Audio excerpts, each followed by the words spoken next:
Hello everyone and welcome back to the Cyclocross Social podcast. Today we're going to be discussing the second round of the Telenet Superprestige, which took place in Overijse.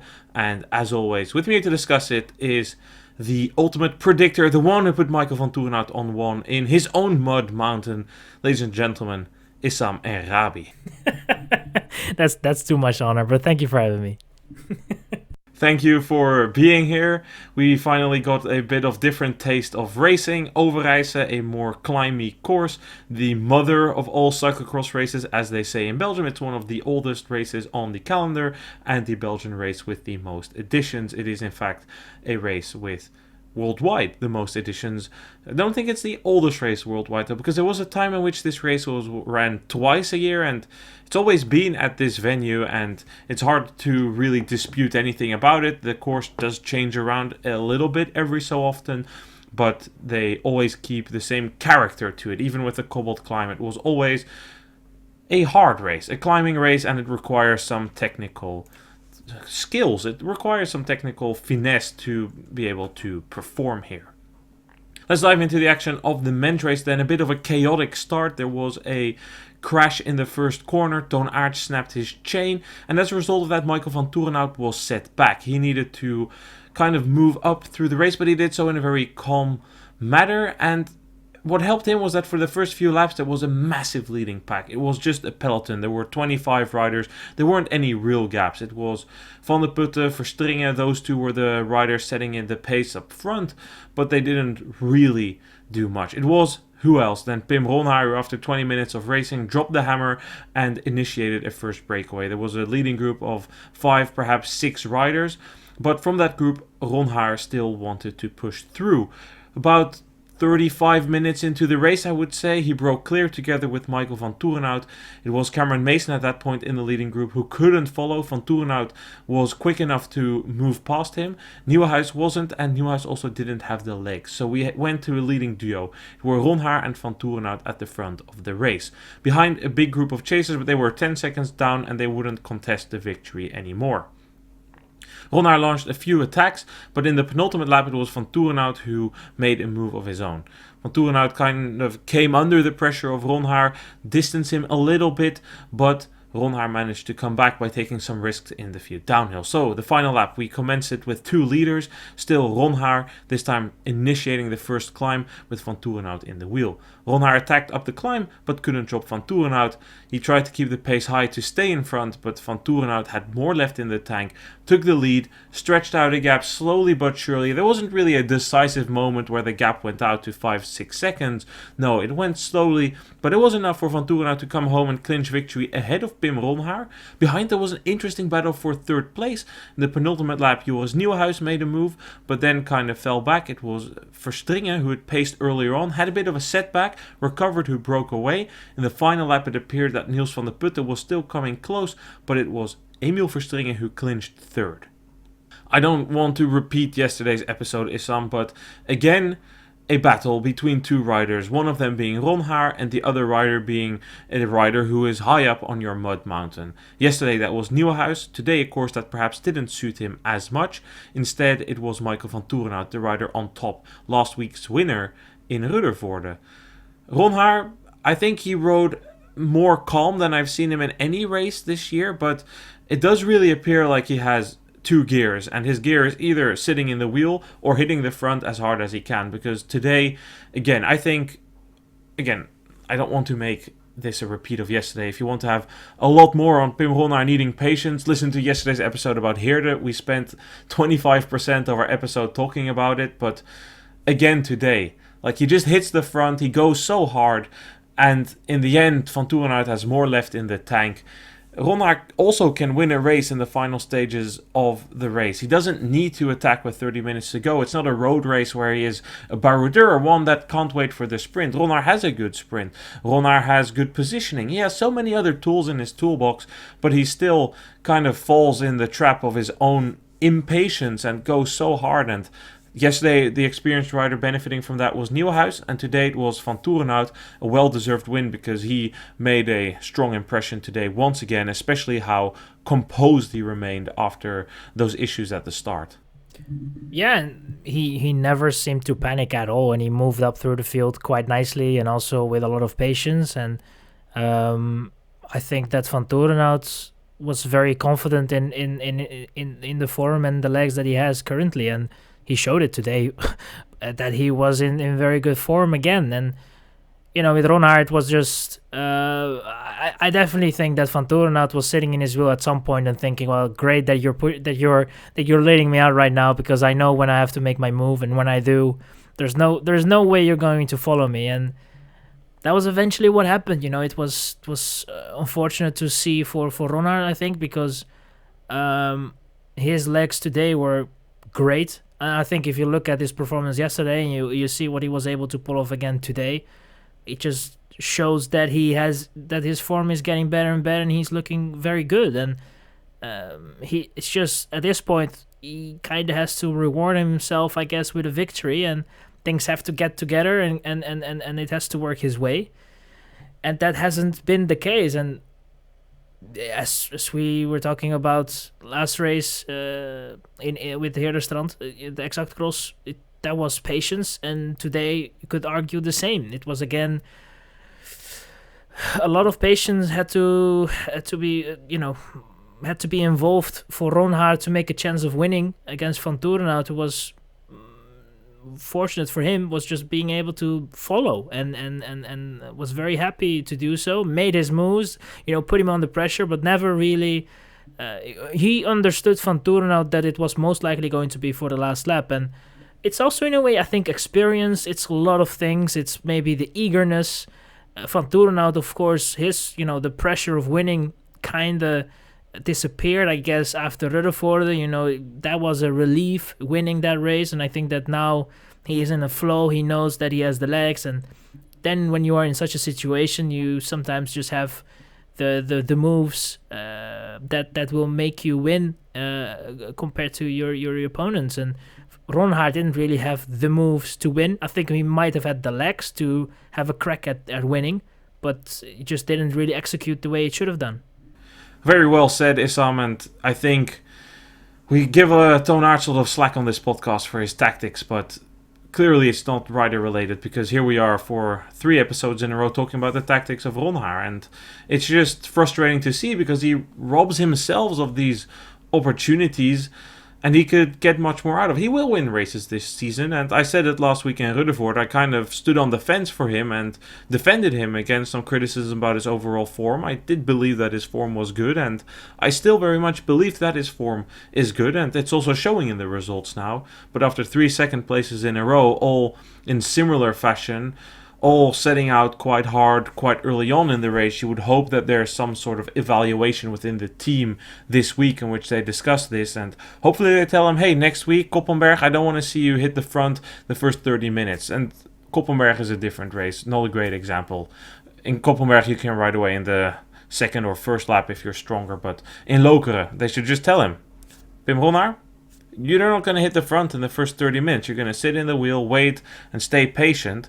There will be times that this tactics works, but with how competitive the field is right now, I don't feel it's a good way to always blow your cards like this early on. But, like you said, another win for Vanthourenhout, well-deserved, great start of the season.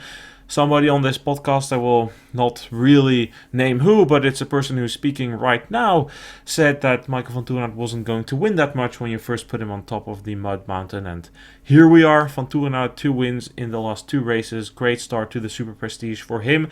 He gave an interview to Atlassian News last week in which he said what you already talked about just now, that it was a relief. His contract was up in the summer. He got an extension and he felt some degree of pressure to perform because last year Jurgen Mettepenning was not happy about the performances of Michael Vanthourenhout. He wants to reclaim that European title jersey, so the blue and white jersey, and he will get an opportunity for that in Middelkerke. Perhaps not the best course for him, but who wants to bet against Michael Vanthourenhout in this form? Certainly not many people, although Thibaut Nys would like a word. Starting his cross season next week. That brings us to the finisher in third place, Issam, Emil Verstringen. You had some high hopes for him this season because he came from the Tour de France. You speculated that his engine would have grown. Today, a race kind of three phases. In the beginning, he set out quite hard. He didn't really do much damage despite attacking quite a lot. Then he seemed to pay the price for those efforts. He fell back towards 12th position. It looked quite dangerous for him and kind of the same what we saw in Rutherford the last week. But then he repacked himself completely in the last few laps, got onto that train of Crelan Corendon riders, came to the front, clinched third place. What are your thoughts on his race? Could have gone a different way, I guess, because it could have happened that he didn't find his legs in that second phase and then would never really find himself, battling for a podium. But he did find it, and that was eventually that saved his day and the race and made it a strong performance. And I think it suggests that his form is good, that he maybe is overestimating himself a tiny bit, but it's not a bad thing. And sure, it is a course that suits him quite well. He is the type of rider that loves to climb in a way, and he got that, and that just that accumulates, and the later on in the race you can benefit from that because certain riders just fatigue a little bit more from all the climbing that we got on this course. And it seems to be that Verstringen was able to get through that quite well in the end, and there was a strong ride by him, especially that later phase, last lap, making that move, was able to secure a podium, and I think that was a very strong ride. And what is going to happen when his form is just going to get better and better, and we get more of these climber type of courses. If we look, I don't know if he's going to start the Koppenberg, but maybe that's already a course that suits him well. Namur is a race that pops up right now, which I think that is a race in which he has a good chance. And is that going to only to be on the climbing courses, or is he also going to have a say in the somewhat more muddier courses but more flat? I don't know, but that could definitely happen. And it seems to be that the legs are good, the form is there, and he can look forward to a successful season, I think. And there will be definitely results that going to be in similar fashion as it was today, for sure, in my opinion. Let's run down the entire top 10 then. Behind Vanthourenhout, Ronhaar and Verstringen, we see Niels van der Putten in 4th place. 5th place went to Joran Viseur ahead of Joris Nieuwenhuis. In 7th it was Jente Michels ahead of Lars van der Haar in 8th. 9th for Wietse Meeuwse with Cameron Mason coming in 10th place. Toon Aerts today, as I said in the summary, he snapped his chain at the beginning of the race. He finished 17th in the end. Laurens Sweeck had one of his wave goodbye days, immediately giving up on the Superprestige classification. He was somewhere around 12th place and then pulled out of the race. There has been no official statement on him yet, but it appeared to be one of those typical Laurens Sweeck days in which he didn't feel the legs and then decided to save himself for later goals. Discussing some riders in the top 10 is I think for Van der Putten, Viseur and Nieuwenhuis, we have a trident of riders that perform relatively well here on a course that we wouldn't particularly attribute to their strength. Overijse is not the most heavy climbing course. You already mentioned Koppenberg, Namur. Those races are definitely harder, but this is still one of the more climby courses. And these are all somewhat bigger riders that we don't really see do all too well on these courses.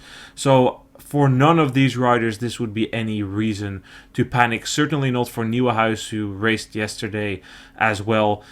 Like I said, I think for all of them, it's just about fine. Yeah, absolutely. And I think for Nieuwenhuis, it also seemed to be the way that he put a lot... Yeah, it was a sign, definitely, when he was not able to get over Mason, who was just... in between him and Ronhaar van Vanthourenhout, who took off. And I think that he just... It might have been that he also felt his legs from yesterday, because that was also a hell of an effort. But also just not really having the course that suited him well. And then, then he has to chase again. And I think that with that second phase of chasing, where just before the attack of Verstringen on the last lap, I think that that kind of cost him, killed him, and he wasn't able to fight for a podium. But I think nevertheless he shouldn't be all too worried. It looks good, and to be honest, the same goes for both Viseur and Van de Putte. I think that they are sure. Maybe they both would have liked to be battling for first and second, but I think that is it is still a solid result for both riders, to be honest, and it's something that you can build up on and try to get better. I think it's not there's no huge problems for both those guys as well. Looking further down the results, I think a quite telling race for Vanthourenhout. He had a good start, was in 4th position for the first 2 laps, but simply didn't have the legs to match the front guys, also had to let the chase group go. So your conclusions that he seems to have lost a little bit of an edge seem somewhat justified. Perhaps, though, we see a bit of an improvement in his form, that is a sign that he's this year taking a slightly different approach towards those European Championships, because in recent years we saw him do really well, also winning on the Koppenberg. Last season he also won in Beringen, and potentially he found that last year and the year before he peaked a little bit too early in the first part of the season and wants to change that. So I'm not completely writing him off yet, but today was not a positive sign for him. I do think for Mason it was a positive sign. I talked about the composure of Vanthourenhout. That should also be said for Cameron Mason. He's remained very calm, slowly but surely moved up. But then I don't fully know if he exploded. I'm quite sure he had some sort of incident, maybe a mechanical or a flat, because he was gone all of a sudden. And then also what it appeared to me like, at least, was that he was pulling into the pits at the end, the first pit. You could see him kind of on this shot taking a much higher line, which signaled pits, and he was really like bumping his bike forward. So nevertheless, regardless of that, I think it's a positive result for him. 10th place. This is what he should be aiming for in these races. Good then, with Sunday's race over, we've discussed the riders. We had yesterday's race in Heerde. That is plenty of time to start the leader, because it's time for Issams Mud Mountain. Issams Mud Mountain. Okay, Issam, we had 2 more races since we last recorded our power rankings. Are we getting any changes? We are going to get some changes here. I think that I said it already last week as well, that I needed at least a weekend or 2 to make some changes, maybe some radical changes, and I think I made some changes. There is definitely still a base that has been left in the order, but you can definitely see some new additions and some changes overall. Let's start with the lowest tier, tier 5. Newcomer Cameron Mason is in it right now. We got Kuhn, Wietse Meeuwse, Jente Michels, and Toon van der Bos. It's Victor van der Putte that unfortunately had to leave us here on the mountain. Hopefully he can make his return, but his form lately hasn't been too convincing, and it was just too difficult for me to keep him on with the result of Essen as basically his only argument currently. I think that Mason has been on the up. He deserves to be on it. I feel that he has been getting better and better. It was unfortunate. I don't really know exactly what happened with this race in Overijse, because they didn't really tell anything on the broadcast, but it was pretty abrupt. So I think that something must have happened there, and it was unfortunate because he was running quite well there, and he was holding his own there, like in the top 5. So I think that he was on for a good result, and nevertheless it was still an okay result. So I think the confirmation of him doing well and getting better is somewhat there, and I will give him the confidence getting on my mountain. If we then continue on, tier 4, we have Lars van der Haar, Laurens Sveek, and he moves all the way down. There's a big tumble for him, but I had to do it.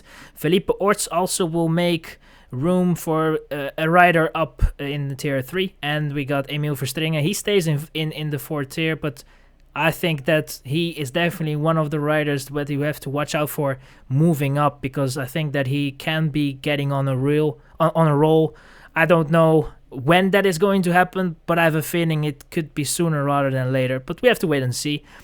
Van der Haar, I think, I was critical about him last time. I'm still somewhat, looking out for Van der Haar in terms of maybe giving him that demotion, but I feel that he is currently still doing enough to keep his position there in Tier 4, so we will allow it for the moment. Then if we go to Tier 3, we have still Toon Aerts, who was very unfortunate. I think that if he didn't have the mechanical in lap 1, he could have played a role in Overijse and maybe even for a podium.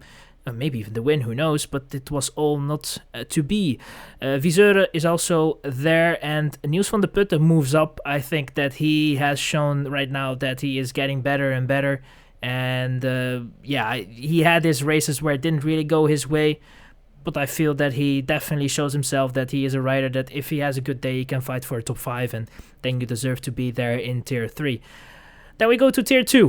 What is going to change? Well, Sveek is gone, and that means that Nieuwenhuis will get a new neighbor, and that is going to be Pim Ronhaar. I feel that this weekend Ronhaar, the form that he has been able to showcase, he was able to battle Nieuwenhuis in the race in the Herenstrand, the Cyclocross, and he was now also able to battle with Vanthourenhout. I think when you are able to do that, double weekend, being able to do so, that for me deserves a spot in Tier 2, and I think that if he is able to be more patient and plays his tactics a little bit better, he could definitely take his chances on a race win, and who knows, that could maybe change it up again. But for now, there is not really much that can be changed up there up top. Vanthourenhout, number 1, he stays there. I had a lot of confidence in him in terms of I knew that his consistency would help him out, but I have to say that I was a bit surprised that he was able to pull it off in Rutherford, and now to be able to pull it off in Overijse, which is a race that suits him more, gives me a lot of confidence to keep him up there for now. There is no sign of him slowing down, and it seems to be that he is getting better and better, so Vanthourenhout stays on top. I think mostly reasonable changes. We don't need to discuss it as extensively as in the standalone episodes. The proof is in the pudding. We discussed it extensively for 40 minutes yesterday, and today we are also well and truly quite far into this episode already. One question I do have a little bit for you, Issam, is about Toon Aerts. Not in a negative way this way. I can see why he stays on this place. That's not my point. I'm just kind of curious. We are not going to be recording a midweek episode, so a brief preview towards the Koppenberg. What do you think? Toon Aerts, will he be a contender for the victory there? And where do you place Sven Nys? His son, of course, Thibaut. Where do you place Thibaut Nys? I keep thinking about Sven Nys because he was on the broadcast every lap in those corners before the last downhill towards the finish, and I was trying to listen on the commentary less stream to try and listen if I could hear what he was saying to Ronhaar, but nothing from that perspective. But Thibaut Nys starting his season on the Koppenberg next year, have you already kind of found a little sweet spot for him? And I mean, for me, it would personally be somewhere around Aerts, but I'm curious to have your... Yeah, currently I think the most difficult tier at the moment is Tier 3, because there's not much room, only 3 riders, and I tend to agree with you that Nys is definitely someone that if he starts his season, you would think that he would be somewhere around there. I don't think that he would be all of a sudden, already fighting for a Tier 2 or Tier 1 spot, which that would be a surprise for me, but Tier 3 is definitely something that could be reasonable or at least realistic for Thibaut Nys at the moment, and it's gonna be difficult because I think that Aerts, if you look at his results and solely at his results, it's not always has been on the up, but the circumstances have helped him currently for him to stay on where he is at. I mean, if it wasn't the best of races here in Overijse, and he wasn't unfortunate, then I think that it would have been maybe a different story. But that's basically because of his strong race in Rutherford, where it was unfortunate for him that he wasn't able to keep it together in the last corner. And now, the chain didn't really keep it together here in Overijse on the first lap. It's just very hard to basically draw consequences from that and set him back, and that's why he's there. But if Nys comes in and Nys is actually able to get himself somewhere around that Tier 3, him, Viseur, and Van de Putte, to be honest, they are not safe, and they have to show themselves, and we have to wait and see. But that's overall, not only for my mountain overall, but I think also in terms of results. That's just a new contender that will be added there in that top 5 area, and that could shake it up a little bit again in terms of results. So I'm hell of interested what Thibaut Nys will bring, and if he's actually able to battle it out at the front from the get-go. And I have to wait and see, but I just hope for Ash that he's able to have a clean race and show his form, because I think his form is good. I wish you a lot of luck with that, because it's definitely getting crowded at the top there. Personally, it wouldn't surprise me if Thibaut Nys has a good outing next weekend. Lokeren especially is going to be a good course for him. He'll need to shake off the rust, and we know that he's often a little bit prone to mistakes, but it wouldn't surprise me that he comes in quite hot and really eager to defend that European title in Middelkerke, so that could shift things around again, potentially a step even higher, but that will eventually be told by the time, and we will know that next week. For now, we can move to the women's racing, because there we had a little bit of an upset. We saw early on in the first lap, already on the first climb, 3 riders breaking away. Lucinda Brandt was riding away with Amandine Foucounet and Inge van der Heijden. However, that didn't last that long. Brandt wasn't eager to push through. We got a larger leading group. Sarah Casasola had a slow start, but moved her way forward and placed an attack at the end of the second lap. She broke clear together with Lucinda Brandt and Aniek van Alphen. These 3 riders were together, but it was clear that Brandt and Casasola were slightly stronger than Van Alphen. Van Alphen was dangling at the back like we've seen her do a number of times this season. Van Alphen was not really in contention for the win. She was distanced, and then going into the final lap, we were taking the downhill. First, Lucinda Brandt made a small mistake, needed to put a foot down in one of the 180 corners. Then we started the downhill and she lost grip. She slid out, touched the bollard, the wooden bollard on the inside with her knee, and crashed quite nasty, and that was game over. Sarah Casasola was ahead of her at that point and went on to take the win, her first win in the Superprestige. Brandt recovered from that crash to take second. Her lead over Van Alphen was big enough, and Van Alphen came in third. Casasola with the win here. Issam, a big anti-climax. It's very unfortunate. I personally think Brandt was the strongest rider on the day. To me, she seemed technically better than Casasola and physically slightly better as well. She wasn't really under any pressure or didn't seem impressed by the attacks of Casasola. She seemed quite comfortable, confident, like we always see with Brandt. But Casasola was kind of where I expected her to be. I said this yesterday, like she needs to be in contention for the win to, in my list, deserve that third place. And she was. This is one of the best courses of the season for Casasola, and she delivers. She needs to be at this level. She's made a step. Last year she was third here. She wasn't able to compete in the same way she has now.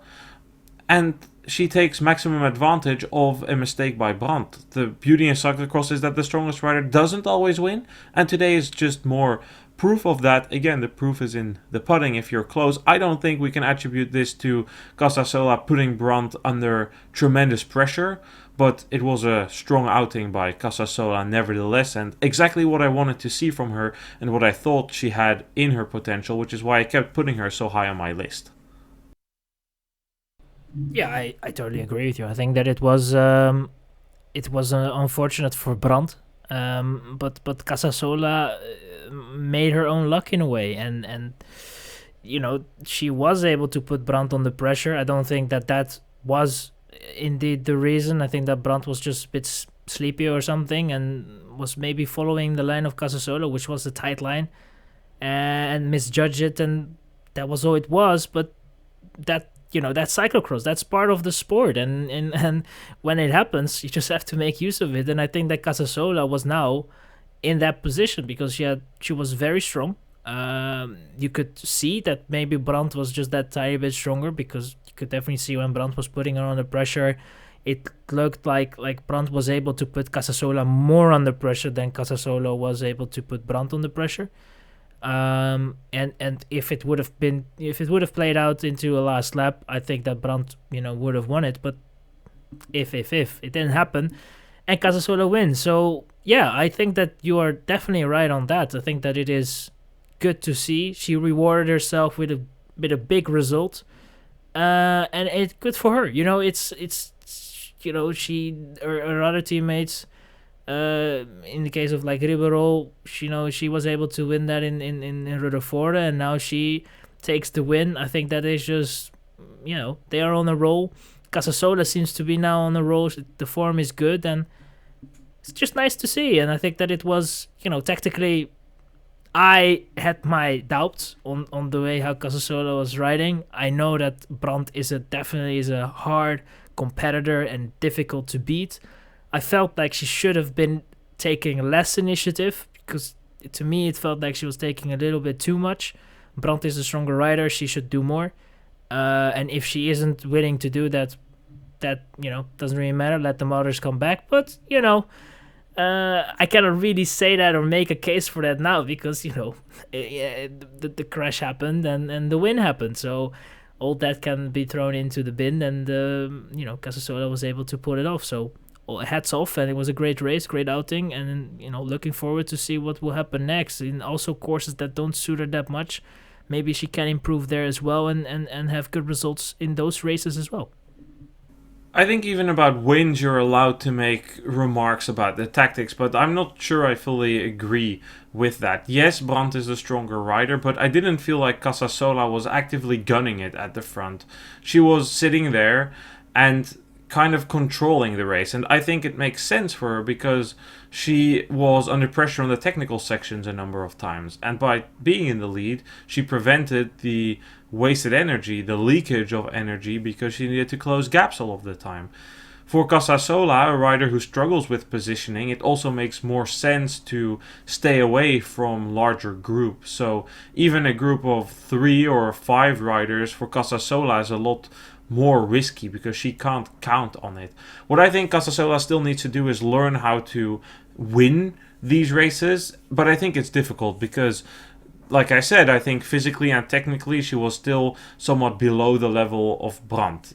I didn't mention it yet, but Van Empel wasn't here yet. She wasn't feeling fully fit this morning, so she didn't start. We are still waiting for our first head-to-head between Brandt and Van Empel. I can't believe it. It's going to be November, 1st of November, Koppenberg. How much of a battle can we really call the Koppenberg? It's one of its kind.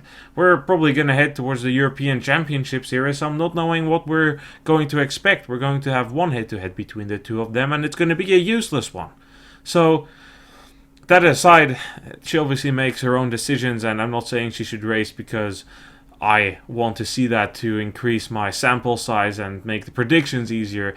But it would have just been nice to see a head-to-head between the two best riders of the moment and then see how Casasola spins into that. But regardless, I'm sure we'll get it, and I'm sure I am, in this case, the person who needs to be patient. Ironic coming from the guy who's been telling Ronhaar to be patient for the last 2 weeks, but here we are. So, Casasola definitely still needs to make some improvements, and I think her biggest improvements need to come on the cross-technical aspect. Her start is still a vulnerability. It was again today. She was lucky that the first lap was really, really slow.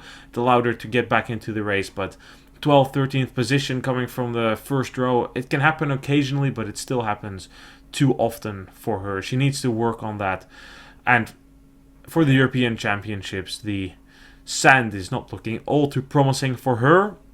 A rider who is going to come forward as a clear medal contender there is Aniek van Halve. Casasola will also be a contender, but Van Halve again, Issam. We discussed it a month ago now, before the season started. Van Halve facing an important season. She hasn't really been up there. She is now again starting to look like the rider who won that Superprestige in Boom.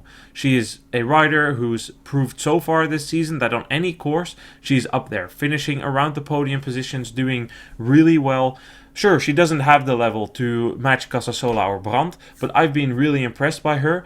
And what really makes her stand out is her technical ability, her bike control. Like, the control discomfort is something I would say for Van Halve is the key, like something that she's the best at. Yesterday you could see it, for instance, in here. There was this 180 before pit 1 and she slid away with her back wheel, but it cost her like no effort at all. The way she's able to balance on her bike and correct it using her body weight while continuing to put down the power, not losing any momentum, that's really what makes her stand out. And today you could see that in a number of these descents as well. The momentum she can carry forward by just swerving through these corners, taking quite a lot of risks, but still being within your comfortable range. That's what I think makes the difference for Van Alphen. That's definitely something in which she can build up on, and that's an advantage that she has. And I think her fighting spirit as well is commendable, because it doesn't always look like she's the most comfortable rider out there in terms of the pace at times, but she just fights through it. And that's maybe also the way she sits on a bike and the way she's fighting on the bike somewhat. But I think that it has been a very promising start of the season for her. It is something that we somewhat wanted from her as well, we wanted to see that in a way, because it didn't really look all that great last year, and we were kind of hoping that this kind of step, we knew it was within our possibilities, but then you still have to do it, because having something within your possibilities and not doing it, that's not going to save your day in terms of career and in terms of results. And it seems to be now that she has made that step. It looks promising. It doesn't really seem anymore like it's just a start of the season kind of thing. I hope that it stays that way in a way, because I think that it would be good as well for, on the women's side, that it gets a bit wider there up front. And yeah, I think again today was a very strong outing, strong result, and great to see. To be honest, that's all I can say. It's great to see that she's able to bounce back from a season last year that wasn't all that great, and that it looks that it's all coming together somewhat. Looking at the entire top 10 then, behind Brand, Casasola and Van Alphen, we find Amandine Fouquenet doubling down on her performance last week in Ruddervoorde, 4th place, a really good result. You could see still today quite clearly what we discussed last week, that her overall cross technique is definitely lacking. You saw it, for instance, in the first lap. She remounted too early after this 180, which they were running quite close towards the end of the lap. She remounted too early and was in a gear which was too big, which meant she lost 4 seconds there in just a single remount. So those are things for her to still work on, but her overall race was quite good. Van der Heijden was 5th, ahead of Marion Norbert-Ribeyrolles, 7th for Clauzel, Kiona Krabbe in 8th, with Julie Brouwers 9th and Denise Betsema in 10th. I think one rider to discuss here, Issam, is Norbert-Ribeyrolles. She had an issue in the first lap, something you see probably once or twice each season, that between the two posts of the pit she has a mechanical, gets to turn around. That is fully legal in cyclocross, and then go into the pit. Lost probably around 20 seconds with that, but her recovery ride was quite good despite a crash, and honestly encouraging on a course that doesn't suit her. If she had a clean race, she would have been in contention for 4th place, which is again an element and attribute to her progress of this year. Yeah, I totally agree. I think it was a bit of a usual race for Ribeyrolles. Some trouble, some issues left and right, a crash also. It was just a messy race, and that's somewhat usual. But I think that also what was somewhat usual is that she was able to show some good form, and she was able to fight back. And I think that if you look at her results, she could have been further up, and that is very encouraging, because today we didn't really get a course where you would say, "Oh, now here this is a course where Ribeyrolles really can excel," and there she was. So I think that it seems to be the way that Ribeyrolles really made a step this season, and it's encouraging to see. And I think she has to clean it up in a way. I don't know. The first bike change was something with her chain. She wanted to fix it herself, but then they said that she had to change bikes. So I don't know if that was maybe a scream and then she turned around or whatever. Second time they didn't really know, because the bike was good how it came to them, I guess, and they didn't really know why she changed. Maybe there was something that she felt, and it was messy, and then the crash as well wasn't all too great. So she has to clean it up. She has to clean up the act, because when she does that, she is in contention, I guess, for good results, and you just ruin your day in a way, and it's super unnecessary. It costs a lot of energy, and you're not always going to be that motivated. It seems to be that she was motivated enough to make ground up, and that is also encouraging because sometimes. Sveik, you don't really feel that way, and you just give up, throw the race away, and see what happens next time. So that's also encouraging to see that she's fighting for the classification, that she's fighting for good results, and we have to wait and see when the next race comes, where Ribeiro is not going to mess up and has a clean race and can actually do something with good legs. Next week might be difficult for her, but we will see.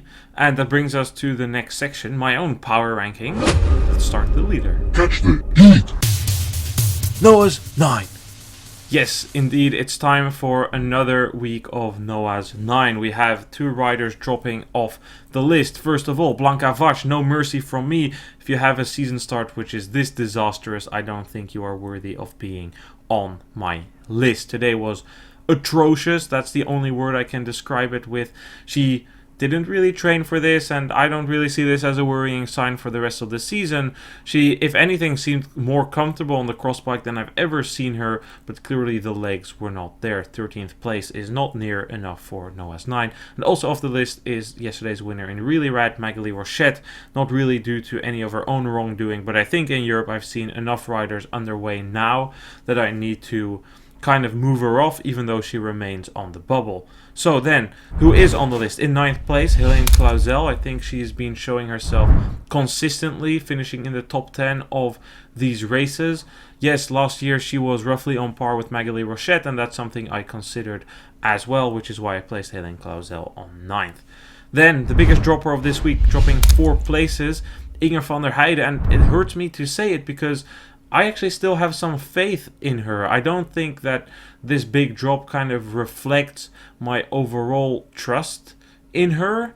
I do think that at the European Championship she can have a good opportunity, but at the same time I also need to conclude that all these riders I'm going to name ahead of her have been beating her in recent weeks, and her results don't necessarily show it because the riders don't always race each other. Today, for instance, there were riders like Van Empel who weren't there. There was a rider like Ribeiro who finished behind her because she had a mechanical. But if I just look at the face value, I haven't seen that much from Van der Heijden. There is the story that she's been struggling with a cold, which is why I'm still feeling somewhat comfortable and confident in saying that I think she is a real contender for the podium. This is not a great course for her, and neither will the Koppenberg be, but I had to move her down because in 7th place we have Leonie Bentveld. Bentveld, I honestly probably should have put her on earlier. She was 3rd in Heerde yesterday. That was another confirmation of what we saw in Ruddervoorde. She's been quite good. So she is in 7th place for now. But like I said, very close. 6th place, Amandine Foucounet. We just discussed her. She has a 3rd place in Ruddervoorde and a 4th place here in Overijse. Hard to really argue against that, but I still put her behind Ribeiro. Ribeiro won last week. She today fought on, like you said, Issam, saving her Superprestige classification with that, because if you finish outside of the 15 like Sveik, or just give up, no points for you, and you pretty much can't win this classification anymore. So I applaud that. I think without that she would have been fighting with Foucounet, possibly even getting the upper hand on a course that suits Foucounet more than Ribeiro. So that's where the 5th place for Ribeiro comes from. Moving up after being dropped last week, Aniek van Alphen. Like I said, it's very close here. Van Alphen is, which I just added to, she's been very good this season, showing herself in all these courses, kind of being, in my opinion, consistently behind this top 3. 3rd place still, Sarah Casasola, today's winner. I went over it. I think she's physically still somewhat behind Brandt and Van Empel, so I keep her in 3rd place. 2nd place, despite her 50th career win, Fem Van Empel. I'm still waiting for the first head-to-head, but for now, remaining on the 1st place is Lucinda Brandt. Today, a very rare error, something you don't see often at all from her. She wasn't under any pressure. 2 mistakes shortly after each other. Perhaps her tires were full. Perhaps she just lost concentration for a brief moment there, thinking about already attacking Casasola on the start-finish straight. But for now, she remains on top of my list. Yeah, I think just a remark before I go in completely. I think one of the issues that we have somewhat on the women's side is or issue. I mean, it is very hard to have all the riders at a race without anything happening to them, and that just it makes it a little bit more difficult because we haven't seen Van Empel now having that battle with Brandt, for example, which kind of keeps us currently in a somewhat dispute if Brandt is going to be better than Van Empel. I think that argument, for me at least, I want to know how you think about that. I think that has been weakened a little bit by Heerdestrand and her performance there. I think that Van Empel looked better there than she did before in Ruddervoorde. And it's just overall, it's difficult because it's just, Van der Heijden has now, Heerdestrand wasn't great, now it wasn't great. It's moving a little bit, and that makes it difficult. I think that Van Alphen, it's great to see that she moves up. I think that she's shown consistency, but how do you look at that between, the how it is between Brandt and Van Empel, and where, did you see that encouraging sign as well at the Heerdestrand, or do you think that it is maybe overreaching and we just have to wait for the battle to come our way and see how that will play out? I think Van Empel has shown improvements compared to her race last week in Ruddervoorde. She's clearly appearing much stronger now, so yes, I see that point as well, and it moves the cards even closer and makes it even harder to judge, which is why I was saying I just need that head-to-head. I want to see them. I want to see the best two riders race, and for understandable reasons, we haven't really gotten to that situation yet, but it's definitely hyping me up because I wanna see that. I wanna see them battle it out, and I look forward to that. And you say it's hard getting the races without anything happening. It's hard getting the races with everyone there anyway. Like last week in Ruddervoorde is probably the closest we came, but today, no Van Empel. Yesterday, no Brandt. Ribeiro only racing today, but having a mechanical. Foucounet only racing today. Bentveld only racing yesterday. So it's hard to get a real gauge, and it keeps things interesting because with two atypical courses, we're heading into the European Championships, which is another atypical course, kind of with a blind eye. So I very much look forward to that, and before we end this episode, I will give you the rundown of some other results. In yesterday's episode, you still got the results from the really rad festival of cyclocross, but I will also give you the race results from Indianapolis, the Major Taylor Cross Cup. It was Brody McDonald who took the win there ahead of Tofik Bashir and Miles Maddern. Also in yesterday's episode, the women's result, Lizzie Gonzalez ahead of Caroline Mani and Lily Sonneman. Today, also plenty of racing. Kicking it off with the second round of the Coupe de France in Albi was Aubin Sparvel taking his second win of the weekend ahead of David Menu and Quintin Navarro. In the one elite race, it was again Célia Géry taking the win ahead of Amandine Mulet and Amandine Vidon. Racing in Solvirola, Italy, this time today it was Mattia Agostinacchio taking their first win for the EF Cyclocross project ahead of Federico Seolin and Gioele Bertolini. Carlotta Borello won the women's race ahead of Elisa Ferri and Lucia Bramati. I'm very much looking forward to Agostinacchio. He's appearing quite strong and he could be a real contender for the U23 podium, although I am not quite sure on his sand skills. I've frankly never seen him ride sand, so that will be a interesting talking point coming into that race as well. Racing in Portugal, in Villarreal, it was Mario San Milan taking the win ahead of Rafael Sousa and Miguel Nova. Sara Cueto Vega won the women elite race ahead of Maria Filigueras and Luna Carrillo. Yesterday night there was also a race, Les Franques, a night race in Spain with Javier Gisbert taking the win in the men's race ahead of David Sierra and Alexis Cole. On the women's side it was Lucia Balus taking the win ahead of Ana Burgos and Silvia Aguilera. Those two races are not at all at the same side of the Iberian Peninsula, so that's why many riders only raced one race. There we have a few more results to go. In Switzerland, Mettmann-Stetten, Theo Thomas took the win ahead of the world champion U23 mountain bike Finn Treutler and Nicolas Baart. The women elite race, Lynn Burquier took the win. We discussed her last week. That was good to see her back in cross ahead of Jana Klaus and Electra Galezo.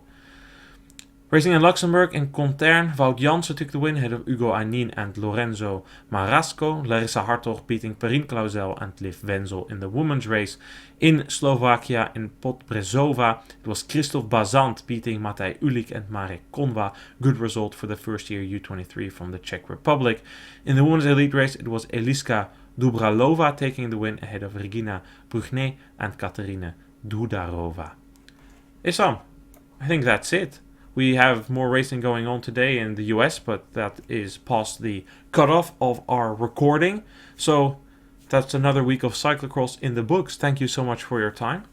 Yeah, absolutely. Thank you for having me. I will probably very soon go and watch the El Clasico match because I still have maybe 20 minutes. They are 2-1 Real Madrid for the ones that are interested. But that is for later. But thank you for having me. It was a great weekend of cyclocross, to be honest. And I can't wait for the next couple of weeks. And also we're getting close to that European Championship. And then, all talks will be about that. Atypical, hard to predict, I guess, but let's not talk about that right now. We still have a weekend of racing to go before we can even start talking about all that talk of predictions, European Championships and all that.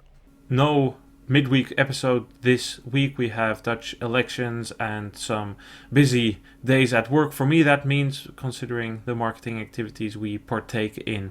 So we will leave that for what it is, and we will be back next weekend discussing first the Koppenberg and then Lokeren on Sunday. Thanks everyone for listening. See you guys soon, and goodbye. Have a great week.